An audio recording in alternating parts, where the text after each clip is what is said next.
Silenciado, le escucha. Ok, gracias, Omar. Vamos a continuar, solamente vamos a hacer un pequeño repaso de lo que nos habíamos quedado sobre la competencia. Se puede ver, no se comparte ahorita la presentación, ¿verdad? Pero ya en estos momentos la cargamos. Y esto ya lo habíamos visto. Pero considero importante tocar algunos aspectos. Hoy sí se puede ver la presentación, ¿verdad?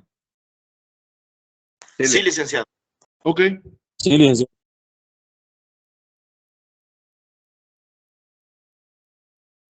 Estábamos revisando un poco sobre lo que hablábamos de las competencias territoriales y las competencias funcionales. Quiero nada más hacer énfasis sobre lo que establece nuestra normativa y básicamente le dice a usted cuáles son las competencias que se tienen dentro de la Corte Suprema de Justicia. Y decíamos ahí que la Corte Suprema de Justicia, una de las facultades que tiene es precisamente conocer de los conflictos de competencia. Cuando se da aquella situación en donde no se puede determinar qué juez o qué jurisdicción es la competente, la Corte Suprema de Justicia en pleno, es decir, cuando hay conflictos de competencia, no le corresponde básicamente a las instancias inferiores determinarlo, sino tiene que ser la Corte propiamente. Los 15 magistrados son los que establecen criterios para saber quién es el competente.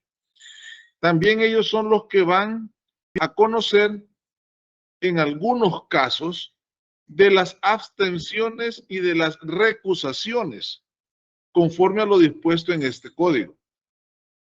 Porque en otras materias, las recusaciones o las abstenciones o impedimentos o excusas, básicamente lo ve la instancia superior.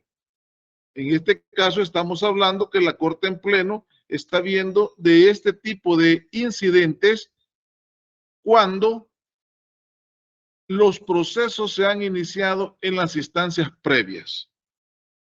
Usted me dirá, ¿y cuándo comienza un proceso en una instancia superior? Vámonos, por ejemplo, al caso de la jurisdicción contenciosa, cuando muchas veces usted quiere interponer una acción contra un titular, y ustedes lo saben muy bien, que son personalidades que no pueden estar en un proceso común. Entonces ahí, quien conoce, óigase bien, en primera instancia es las cámaras. Ellos son los que están facultados para conocer en primera instancia y usted interpone su recurso de apelación, imagínese, en la sala.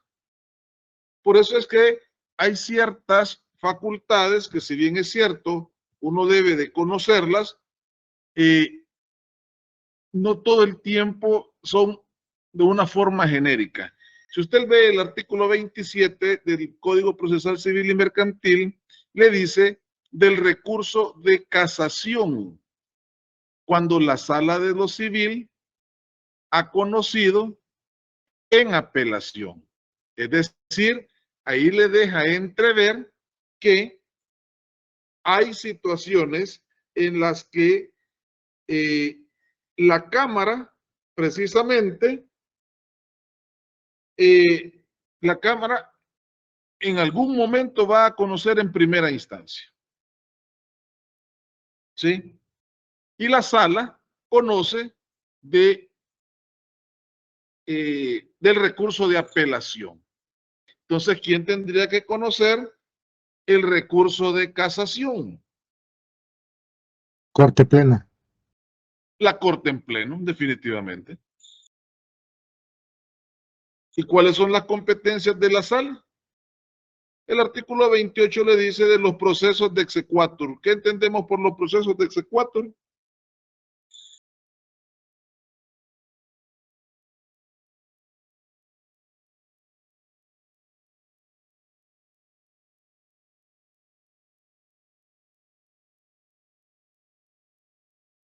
Tiene que ser el mismo juez.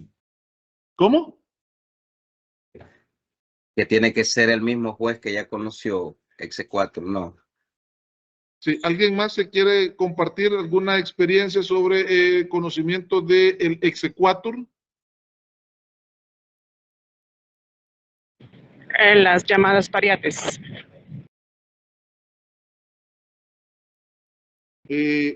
Las llamadas pariatis.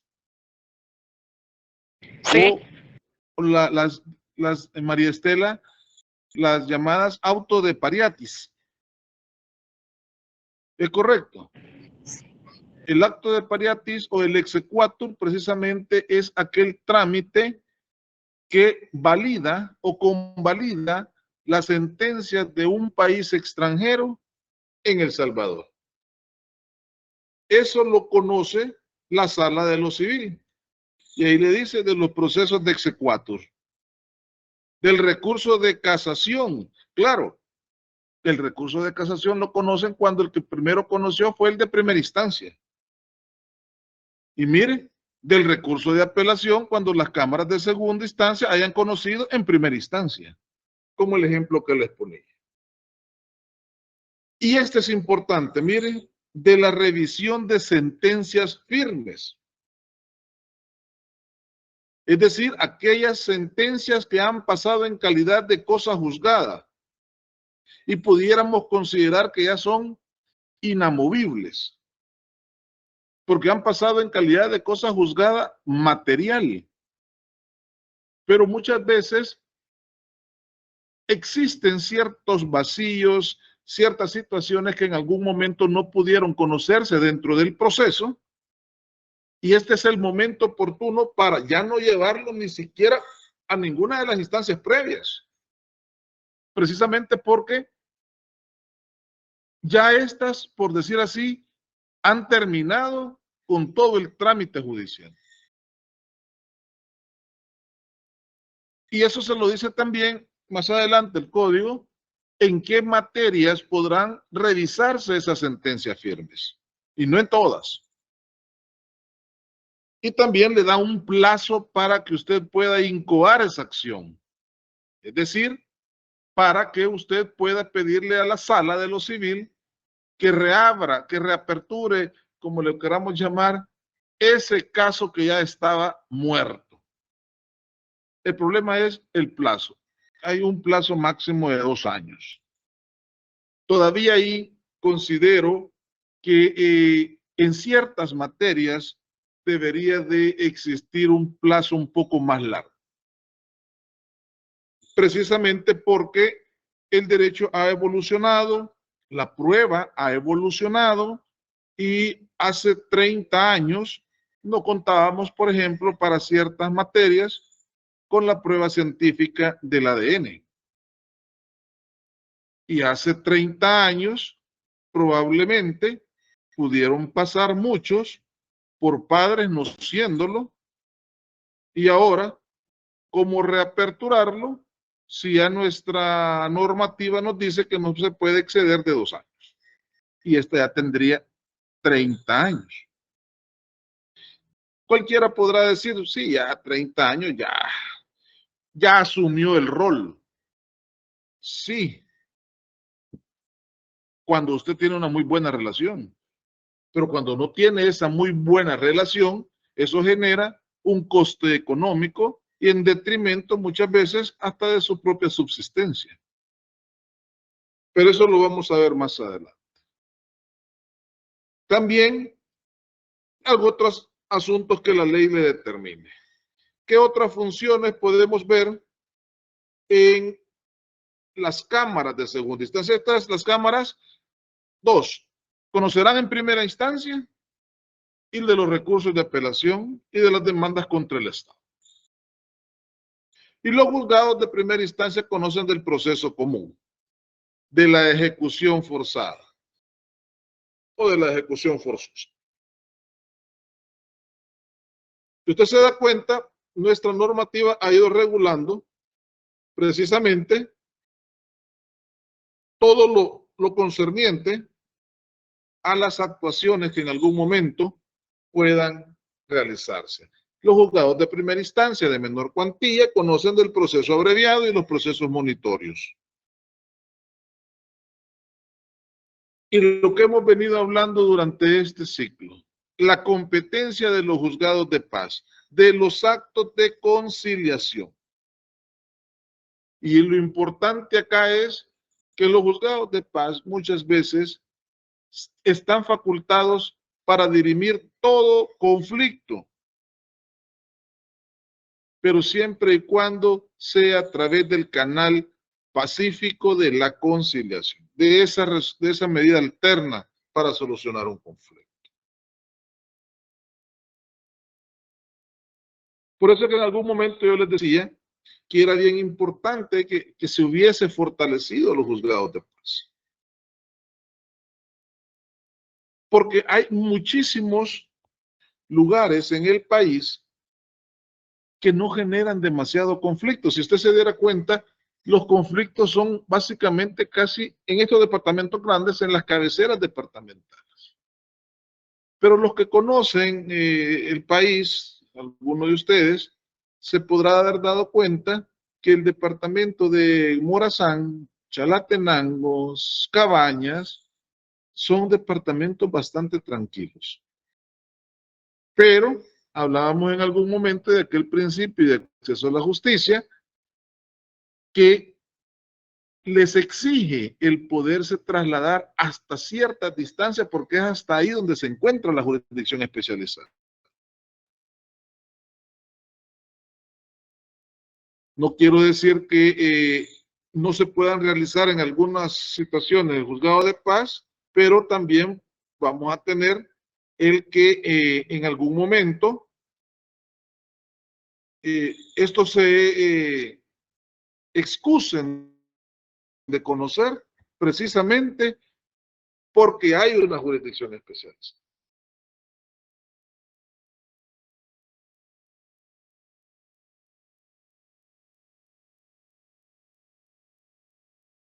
Perdón. Sobre la falta de competencia, dice que si el tribunal considera que él carece de competencia objetiva o de grado, rechaza la demanda por improponible, liminarmente, y le pone fin al proceso. Y todos sabemos que cuando una demanda es rechazada liminarmente, su admisión, obviamente, eso le franquea a usted el poder interponer un recurso, el recurso de apelación. Y como lo hemos venido ahorita explicando, dependiendo de las jerarquías en cuanto al conocimiento de los procesos, conocerá muchas veces en el recurso de apelación. Ahora, en otros casos dice el recurso de casación.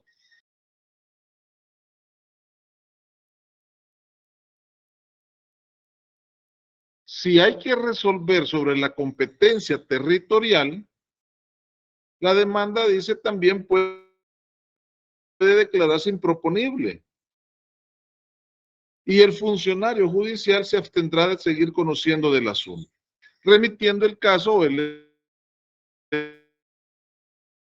expediente al que se considere competente. Contra esta resolución, dice, no cabrá recurso alguno. La continuación del proceso con imposición de las costas a la parte que la hubiera planteado.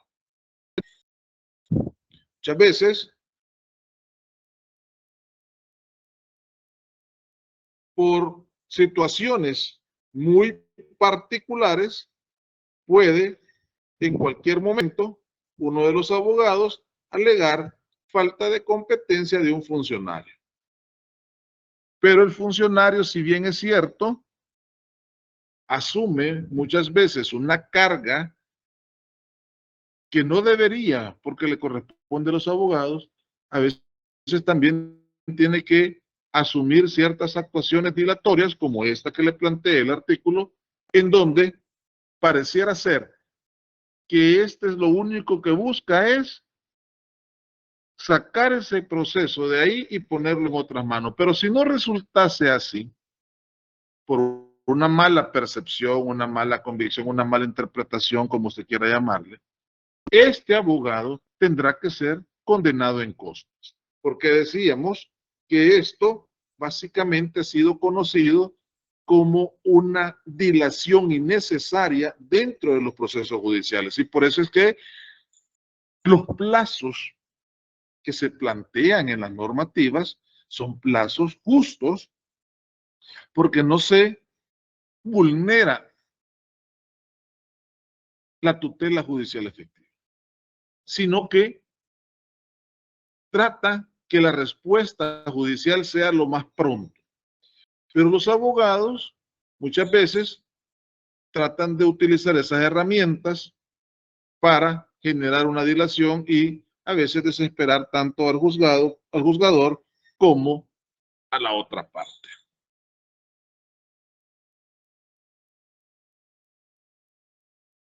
Decía ahí que lo ideal es que si el juez se declara incompetente en razón del territorio, éste lo remita al otro juzgado. Y eso básicamente está en armonía con aquellos principios de celeridad procesal. Porque no le serviría el que éste, al declararse incompetente, decida archivar el expediente. Ya el sistema de administración de justicia se ha activado y ya la pelota ya no está en la parte del abogado, ahora ya está en el área o en el terreno del órgano judicial. Y este no es que no tenga normativa expresa que regule este tipo de situaciones. Claro que las tiene, es la que estamos viendo ahorita. El juez no puede en ningún momento decirle, mire, como la demanda no me corresponde a mi territorio, yo archivé el expediente. No, le dice la ley, lo ideal es de conformidad. Y esto también es una cuestión bien básica que usted debe de considerar siempre. Que cuando la normativa tiene procedimientos descritos en su materia, no todo se va a derivar al proceso común. ¿Cuál es el proceso común? El procesal civil y mercantil. Pero el proceso es, si el Código Procesal Civil y Mercantil es común para todos porque rige de ciertos principios, ciertos procedimientos, pero hay jurisdicciones que tienen propiamente detallado su proceso. Y en estos casos no es válido venir a alegar el procesal civil cuando la otra materia tiene sus propios procedimientos. En todos los procedimientos rigen los principios procesales que yo les dije a ustedes que los guardaran en su mente, porque ahí está el principio de celeridad, el principio de economía procesal. Porque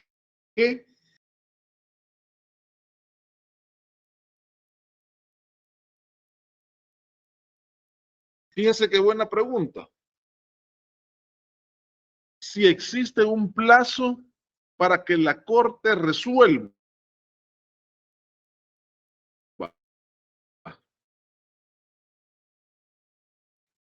los conflictos de competencia, le puedo decir que plazos puntuales tendríamos que revisar ahorita el Código Procesal Civil y Mercantil, el que habla, ya le digo, del conflicto de competencia.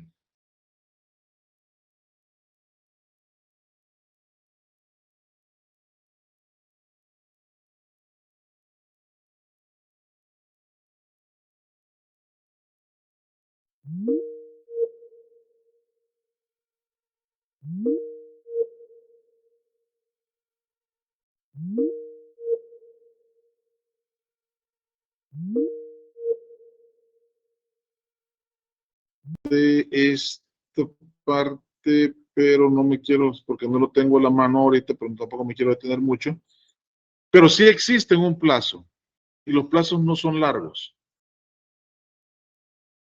Y le puedo asegurar que cuando la Corte tiene conocimiento de ellos, se la debo y se la voy a enviar, porque tendré que buscárselo acá. Son de los procesos o de las diligencias o incidentes que la Corte resuelve a la mayor brevedad.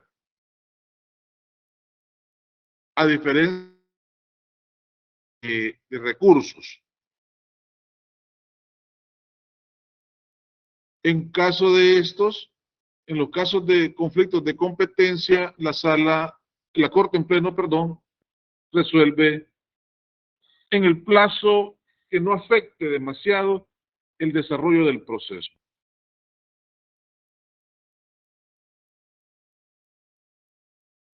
Pero bueno, ya lo vamos a encontrar. Ahora bien,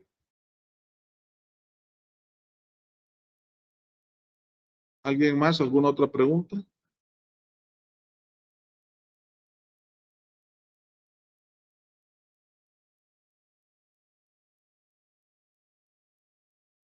Ok.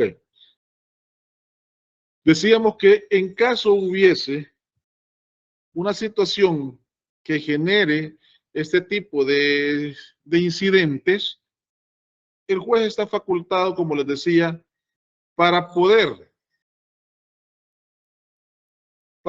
determinar ellos la remisión del expediente al juzgado competente. Sin embargo, yo me recuerdo de uno de los casos en donde el juez, imagínense cómo puede darse, y a veces uno siente que la administración de justicia no flexibiliza. En un juzgado tenía que demandarse a una persona, pero ustedes conocen San Martín y los que están acá, ¿cómo se llama? Ilopango y Tonacatepeque.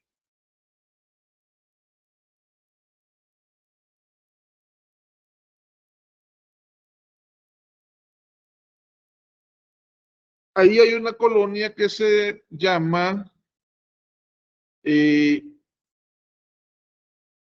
Altavista. Y Altavista muchas veces, o no sé si alguno de ustedes vive cerca de por ahí, no me dejará mentir, tiende a darse esa situación de que se desconoce a qué jurisdicción pertenecía. Bueno, ahora ya con tanta la reestructuración municipal, pues creería yo que ha de haber quedado en un lugar bastante exacto. Pero en esta oportunidad, este juez no pudo llevar a cabo el emplazamiento del demandado porque el notificador le informa que su demandado vivía cruzándose la calle y esa ya no le correspondía a la jurisdicción de acá del lado de Apopa.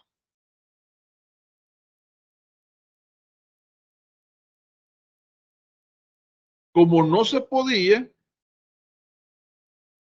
tenía que declararse incompetente. En vez de remitir el expediente, lo archiva. La normativa no le dice que lo debe de archivar, la normativa le dice que lo debe de remitir. Le comento este caso precisamente porque es con lo que uno se enfrenta. Estaba revisando ya aquí el código y fíjese que no hay un plazo determinado. Pero generalmente este tipo de incidentes por analogía. Déjenme ver por analogía.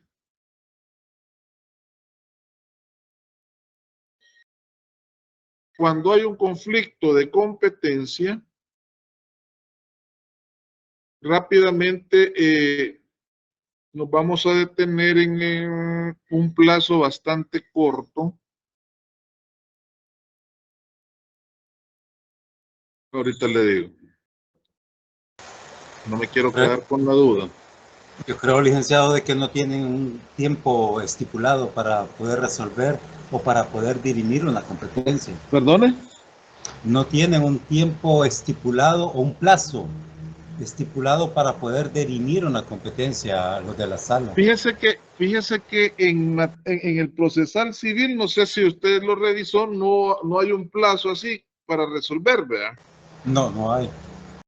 Pero si usted se va al conflicto de competencia, y vuelvo e insisto, en materia de familia, el artículo 63 le dice que los conflictos de competencia serán dirimidos por la Corte Suprema de Justicia dentro de los 8 días siguientes al recibo de los expedientes.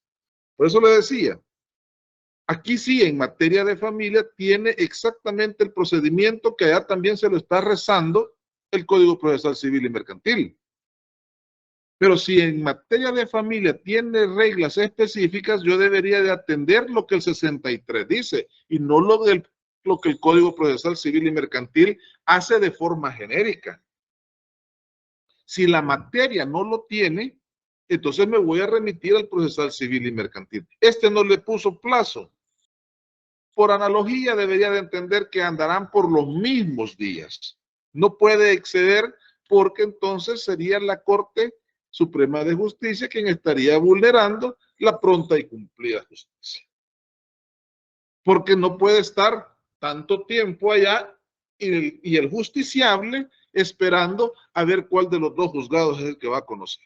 Por eso, si nos vamos a otra materia, reitero, los plazos son cortos. Y se lo acabo de comprobar en el artículo 63 de la Ley Procesal de Familia. Debería de entender que es un plazo que se debe de entender para este tipo de problemas y lo debería de regular la misma Corte, porque si lo pusieron en aquella materia, no van en alguna otra a afectar con más días. ¿Me explico? Ok. Sí, licenciado. Dígame, Alberti. No, sí, le entendí, gracias. Ok. Bueno, quería tocar esos puntos para aclararlos y también dejar, pues, como claro sobre lo de la competencia funcional que yo les hice ver en algún momento, que ahí es donde debería de atenderse el principio de la jurisdicción perpetua. Precisamente porque es la continuidad del proceso o de la sentencia del que un juez tuvo conocimiento. Y eso pues es lo que en ciertas materias se ha venido respetando, como lo hemos visto en los procesos ejecutivos. Ahora bien, veamos qué es entonces la prejudicialidad. ¿Qué es la prejudicialidad? Es cuando en un proceso civil o mercantil se ponga de manifiesto un hecho que tenga apariencia de delito o de falta que diera lugar a acción penal. El tribunal lo pondrá en conocimiento del fiscal y en tal caso, dice, no se ordenará la suspensión de las actuaciones del proceso, salvo que se acredite la existencia de una causa penal como hechos de apariencia delictiva y que la decisión del tribunal penal acerca del hecho por el que se procede en causa de esa naturaleza pueda tener influencia decisiva en la resolución sobre el asunto civil o mercantil. ¿Qué debemos entender entonces como prejudicialidad. De lo dicho, vamos a concluir que es aquel incidente que pudiese suspender el desarrollo de un proceso cuando existe un aparente delito, el que ha sido informado a la fiscalía y este pudiese generar un resultado que afecte la resolución o la sentencia del proceso civil.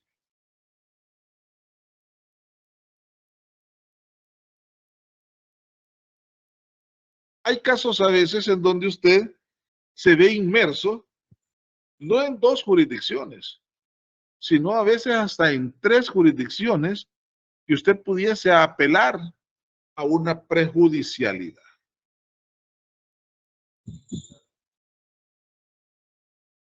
¿Se les ocurrirá a ustedes algún caso en donde puede darse un proceso civil, pero que a la vez tenga una injerencia penal? Pensemos ahí, ¿cuál podría ser?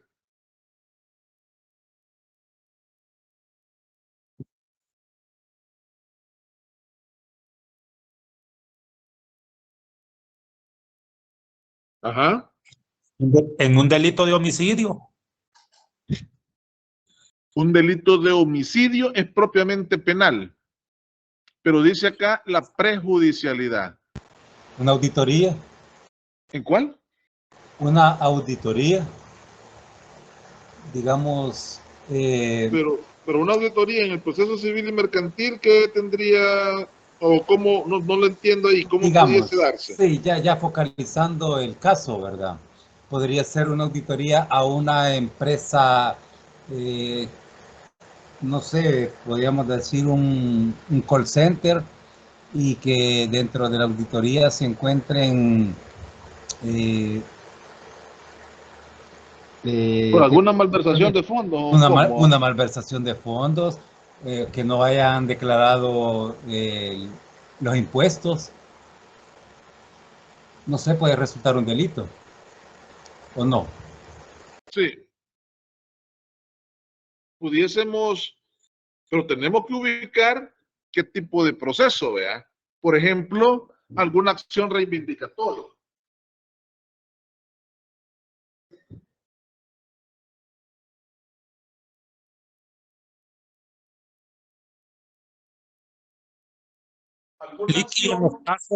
Y en los casos donde hay que cobrar lo que es la parte civil, por un lado la parte penal y por otro lado la parte civil.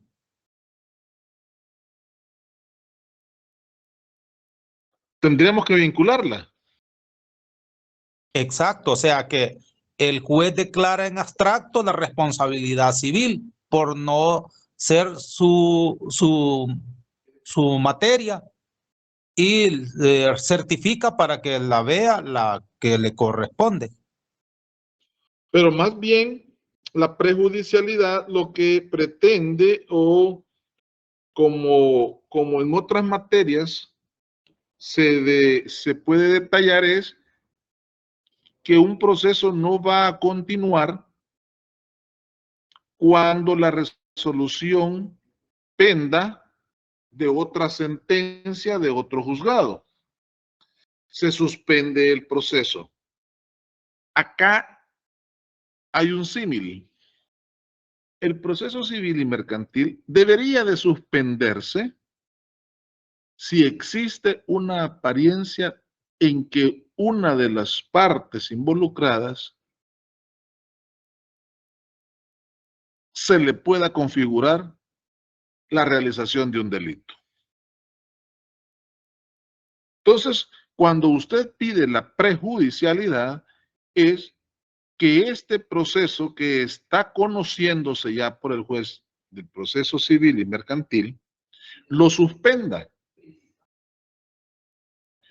Que lo suspenda precisamente porque hay una denuncia en la fiscalía de un hecho que va a contaminar la sentencia del proceso civil y mercantil. Trataré de ponerle un ejemplo para que ustedes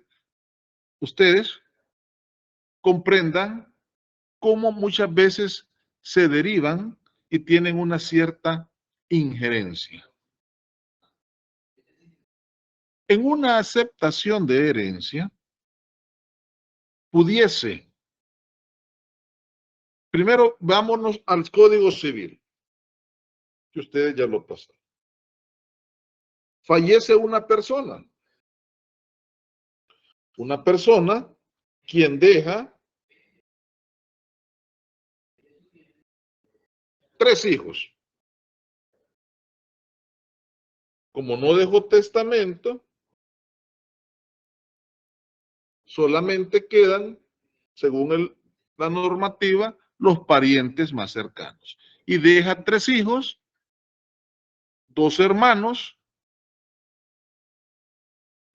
que son los que pueden en algún momento aspirar a ser herederos. Tienen vocación sucesoral. ¿Quiénes serían los primeros llamados a heredar? Los hijos. Los hijos. Así lo dice la ley. Pero como en la viña del Señor hay de todo, los hermanos pudiesen también aceptar herencia. De una forma silenciosa, usted puede, como notario, seguir una declaración, diligencia de aceptación de herencia vía notarial y pudiese en algún momento los hermanos declarárseles herederos del fallecido, de su hermano. En las mismas usted va a exponerle al funcionario que desconoce si existen hijos. Al final, él tendrá que resolver las diligencias notariales y va a establecer que estos hermanos son los herederos. Ok. Cuando la madre se da cuenta que sus hijos han quedado fuera, ¿qué es lo que ella va a querer hacer? Dejar sin efecto esas diligencias de aceptación de herencia y permitir o querer lograr que sus hijos entren como los herederos. Cualquiera de ustedes me dirá, sí, pero eso sería lo justo. Sí, claro, es que sería lo justo, lo lógico, jurídico. Dígame, Alberti. Está hablando de los herederos putativos. Si lo queremos llamar como herederos putativos. Ajá, que son los herederos falsos. ¿Herederos? Falsos. O sea que, digamos que si alguien está heredando a sabiendas que los primeros en llamar son los hijos, esposa y padre, ¿verdad? Pero a escondidas hereda a un sobrino, a un primo, y no le corresponde a él. No sé si estaré perdido. Cuando me dice heredero putativo, pero es que no lo regula mucho la normativa, sino que es como aquella persona que cree tener un derecho, pero que no lo tiene. Correcto. Pero estos sí lo tienen. Porque son hermanos y están en 3er grado. Los hijos están en 1º. Pero como muchas veces lo que subyace en este tipo de situaciones son bienes, y usted no me dejará mentir, y por eso es que a veces, cuando esta aula, que es bastante numerosa, yo sé que hay muchos que están en el área penal, hay otros que les gusta el área civil, y así diferentes áreas. Hay 2 situaciones que a las personas siempre las mueven. Y acá sí, quizás por eso a veces se desatienden otras áreas que podrían poner un poco de estabilidad social. Pero acá es o la libertad ambulatoria, o la libertad, le restringen a usted la libertad, y eso es algo que cualquiera pues lo detiene a tomar ciertas decisiones. Y lo otro es cuando hablamos de patrimonio, cuando hablamos de bienes, cuando hablamos de dinero. Lastimosamente, es una situación que a veces tienen que tomarse decisiones, aún a sabiendas, como usted muy bien lo acaba de decir, no sean las correctas. Por eso le estaba planteando este caso para que se entienda un poco esto de la prejudicialidad. Porque nada me cuesta, mire, leamos los artículos, ahí está. Pero quiero ponerles un caso práctico para que usted muchas veces tome ese tipo de acciones. Si estas personas ya aceptaron herencia y lo hicieron legítimamente porque es ante notario, usted puede muchas veces aceptar herencia y a sabiendas que existen otros herederos, usted le dice al notario que ignora que tienen hijos. Y lo van a nominar a usted como heredero. Si el problema se da cuando esta persona se da cuenta que la dejaron fuera. Entonces, al darse cuenta, lo que quiere es, mire, dejemos sin efecto esas diligencias y nomine a los que en realidad tenemos prioridad en la aceptación de herencia. Ahora bien, estos herederos que han aceptado herencia no quieren que estos que según el orden de la normativa civil entren a administrar los bienes que sería de su hermano y de su papá. Imagínense, no sé si se va comprendiendo. Los hermanos no quieren que estos hijos entren a gozar del patrimonio que dejó su papá. Ni tampoco quieren estos hermanos compartirles. ¿Cómo ven ustedes esa situación? Tienen derecho, pero los hermanos también actuaron, usted me dirá, de una forma no tan correcta. Sí, pero es que en el derecho quien se mueve primero, muchas veces es el que toma las mejores decisiones o toma los mejores beneficios.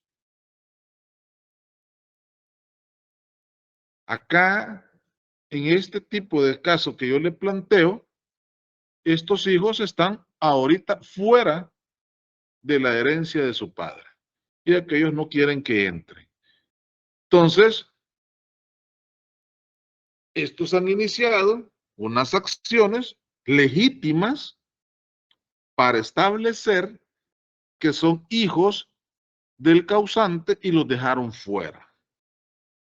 Entonces, los herederos están ahorita como medio afligidos porque saben que aquellos tienen un lugar privilegiado. Entonces, ellos vienen y hablan de la prejudicialidad.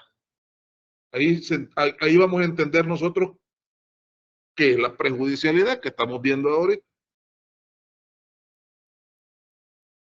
¿Qué creen ustedes que se puede alegar ahí por parte de estos herederos? Pues, seamos empáticos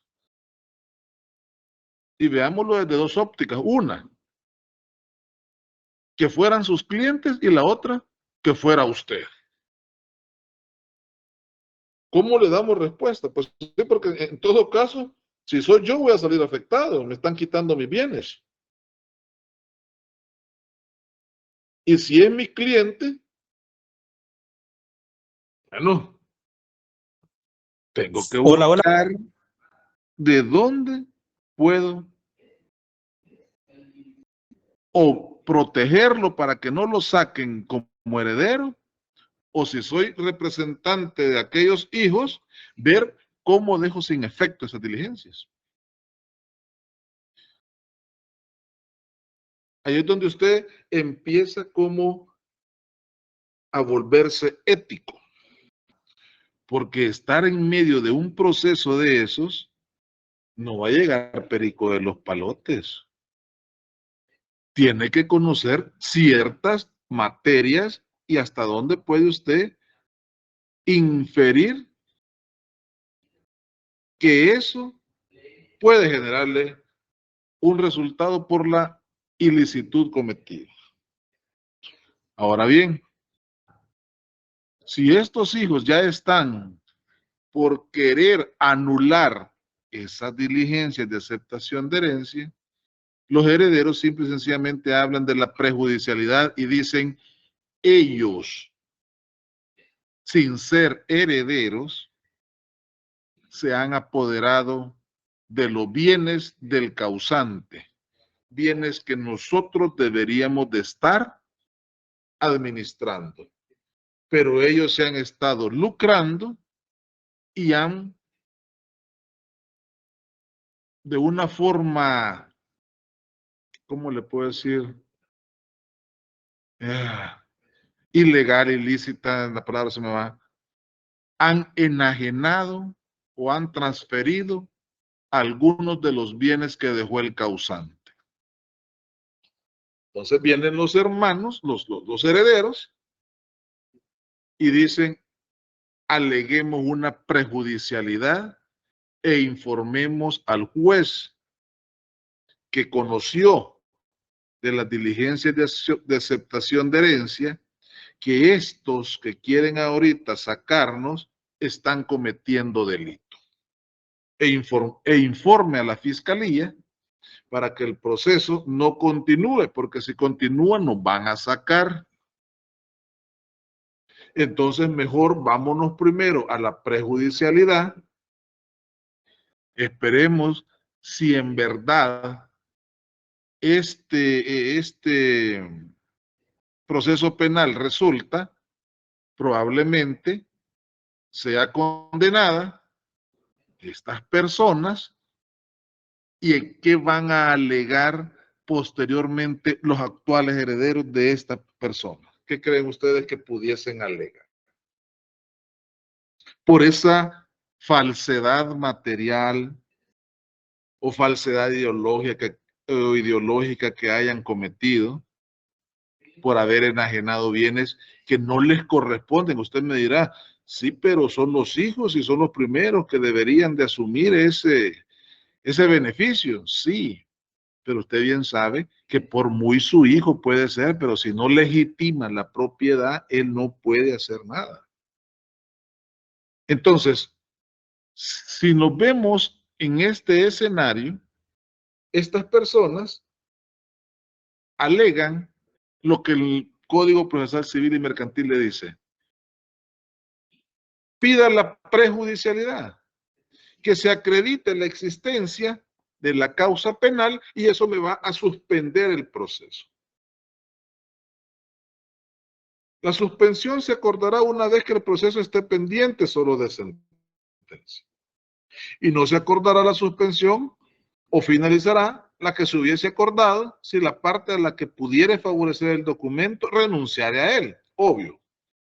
Hecha la renuncia, se ordenará que el documento sea separado de los autos. Si la causa penal sobre falsedad de un documento obedeciere a denuncia o querella de una de las partes y finalizare por resolución en la que se declare auténtico el documento o no haberse probado su falsedad, la parte a la que hubiere perjudicado la suspensión del proceso civil o mercantil podrá pedir en este indemnización de daños y perjuicios con el arreglo a lo dispuesto en este código.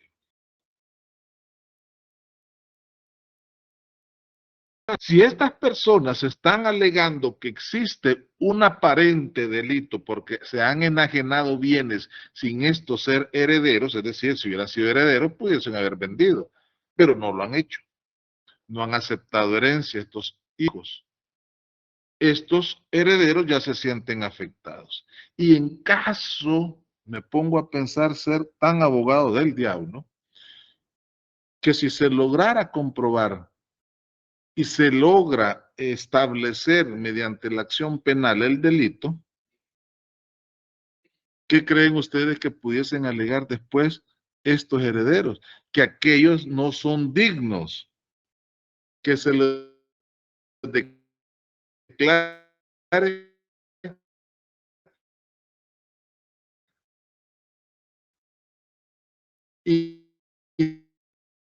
indignos.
Fíjese que yo me perdí un poquito porque de acuerdo al Código Civil, ¿verdad? En el 988 habla que están en primera línea, digamos, los descendientes, los ascendientes y el cónyuge, ¿verdad?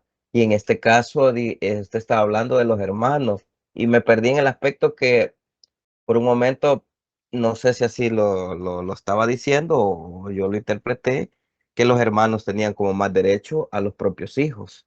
No sé si ahí me perdí. Lee. No, los hermanos lo que hicieron fue ir a aceptar herencia, ignorando a los hijos que tenían mejor preferencia. Ellos fueron y usted puede ignorar a su propio hermano y se va donde un notario, él le va a seguir las diligencias. Van a hacer las publicaciones en el diario. Pero usted lo que está haciendo es actuando, por decir así, no a la luz del principio de probidad. El dejar fuera a los hijos no le va a gustar a la madre, pues. Pero en este caso los hermanos estarían actuando, digamos, por el caso que está poniendo usted, ¿verdad? Como de una mala fe ya, no sé, porque digo yo, tendrían que saber quizás que hay hijos por medio o Es que, esperar a... sí, es que ahí vamos a otro punto.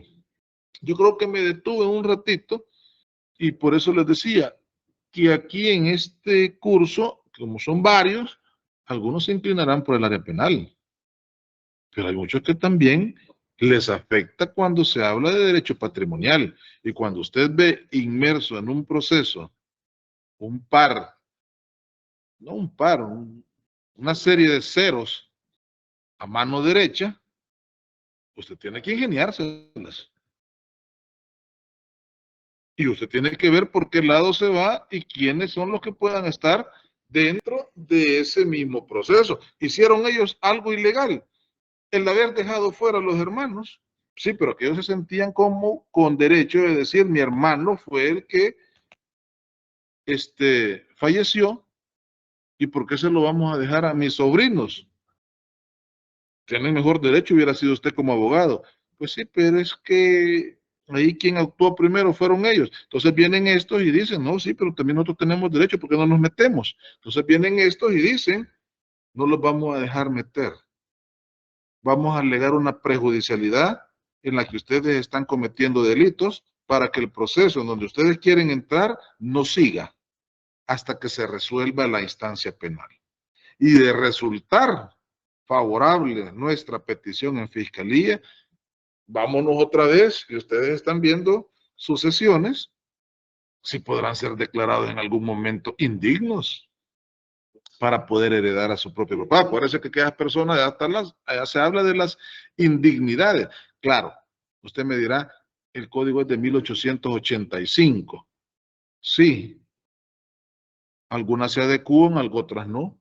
Ahí quedará ya mucho a la luz de la sana crítica del juez.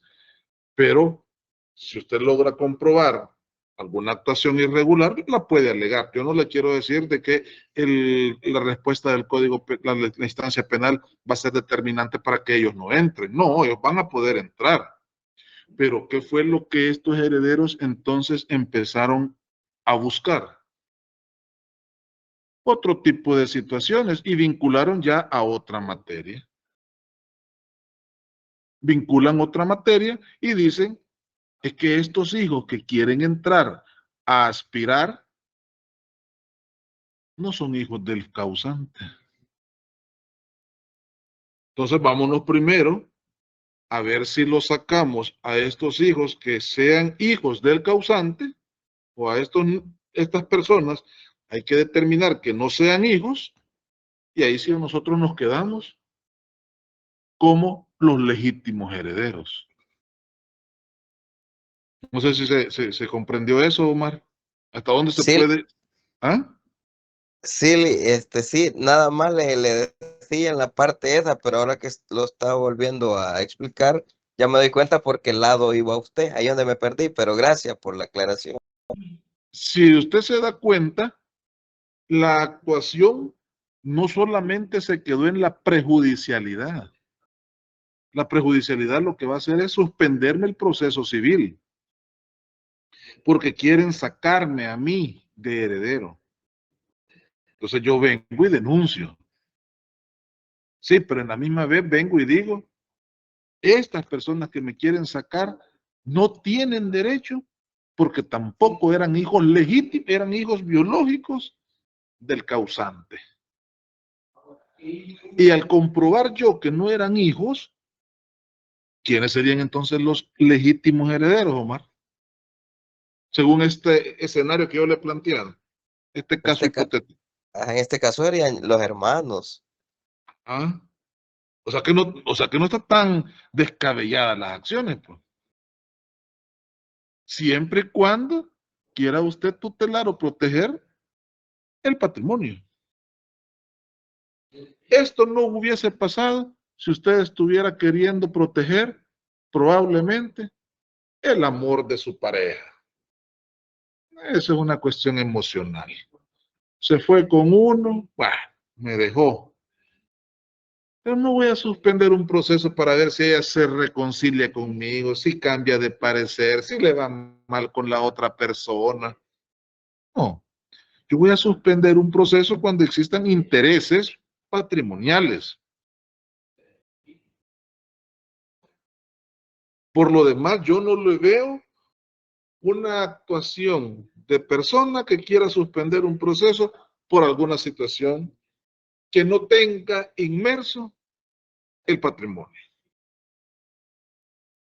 No sé si les comenté a ustedes en una audiencia ya de divorcio,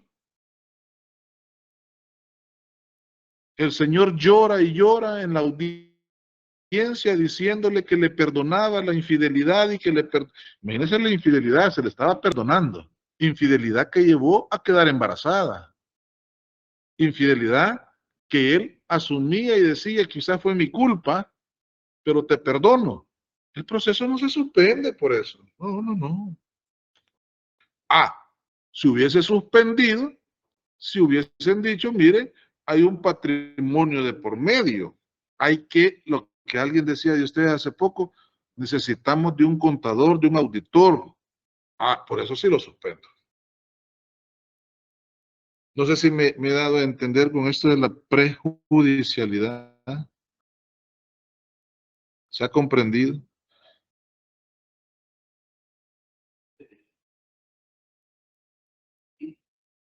Sí, se Hay comprende. recursos, ¿sí? Chile. Hay recursos. Está el recurso de revocatoria. Contra el auto que acuerde la suspensión, se dará el recurso de apelación. Y contra los autos dictados en apelación en los que se acuerde o confirme la suspensión, cabe el recurso de casación.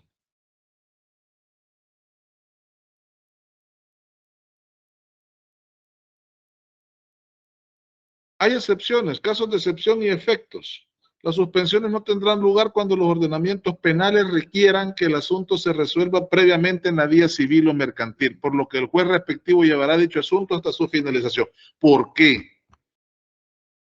Porque todos sabemos, y no lo podemos obviar, que la instancia penal es la última ratio. Y usted muy bien puede pedir la prejudicialidad, alegando que hay un delito, un aparente delito. Pero muchas veces esas apariencias, como les decía yo a ustedes, no sé si les he dicho, no son tan ciertas. Y ustedes lo vieron en sociología cuando vieron la epistemis.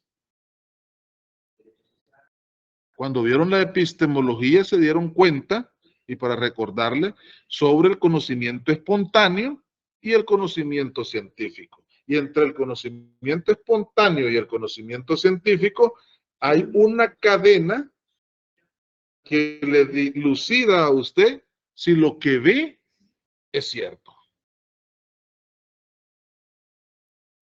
Y ahí es donde muchas veces, saliéndonos ya en forma coloquial, comienzan los chambres, ¿verdad? Chambres que muchas veces afectan dignidades de personas. Entonces, cuando hablamos de esta prejudicialidad, usted debe de cerciorarse que de lo que le está denunciando o le está pidiendo el juez que interponga la acción en la fiscalía sea cierta, porque si no es cierta, ya le dijo la misma ley, usted va a ser condenado al resarcimiento de daños materiales.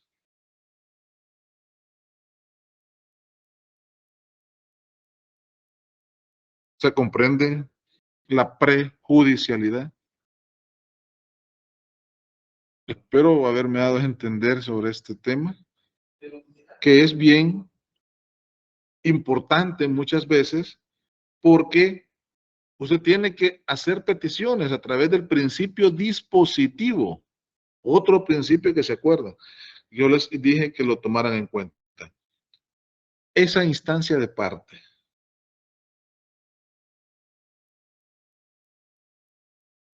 Para que este sea llevado a la fiscalía. Pero no todo lo que entra en la fiscalía crea usted que va a tener un resultado favorable. Hay cosas que ellos también, como conocedores del área, valoran si procede o no procede. Y ahí viene y le dice la misma normativa procesal. Agote primero la instancia civil.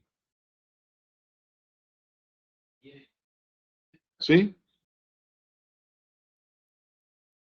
Agote primero todo lo que pueda en algún momento resolverse en la vía civil o mercantil. Lo que pasa es que a veces la instancia civil es un poquito más lenta. Y lo que les decía comenzando la clase de hoy, a nadie le aflige más que elegir en una administrativa y que lo pongan ahí un par de días detenido. Porque es la libertad de todo ser humano y eso es lo que más se aprecia. Habrán otros procesos en lo civil que cuando venga a dar el resultado probablemente ya se hayan dado a veces hasta enajenaciones de bienes. Y usted dice, entonces, ¿cómo lo recupero? Sí. Otro proceso lento, la acción reivindicatoria. Y empecemos a darle de reversa. La recolección de documentos. Todo ese tipo de situaciones son las que deben de considerarse.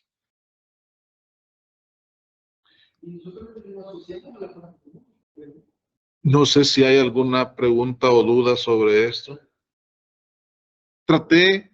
Venía pensando en un ejemplo para que se pudiese comprender un poco sobre esto de la prejudicialidad, que cualquiera pensaría que es algo previo a judicializar algo. No, estamos hablando de suspender algo mientras se resuelve en otra instancia una situación que pueda afectar o pueda incidir en la sentencia que se dicta en el proceso civil y mercantil. Pero aclarando, esto solo opera en materia civil y mercantil, ¿verdad? Fíjese que en otras materias usted puede pedir la suspensión también, siempre y cuando lo que se haya de resolver tenga que ver con cuestiones patrimoniales, con herencias, con bienes. Y eso puede ser a instancia de parte o por el principio de oficiosidad. Puede, gracias Alberti, en ambos principios proceden. Si el juez como director del proceso tiene conocimiento que esta sentencia puede ser modificada por el resultado de otra sentencia de otra jurisdicción, de oficio la suspenderá los procesos. Pero, reitero, el encargado es usted como abogado. El que debe de estar acucioso a cada incidente, a cada paso del proceso es usted. Reitero, el que hace un buen juez es el abogado. Si usted no le exige al juez, el juez, bueno, como ni ellos me exigen.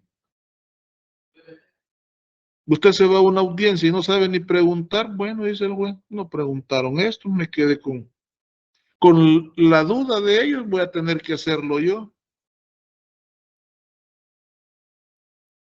Son situaciones en que, reitero, debe de ser integral todo lo que se quiera ventilar dentro del proceso, a la luz del principio de la búsqueda de la verdad real.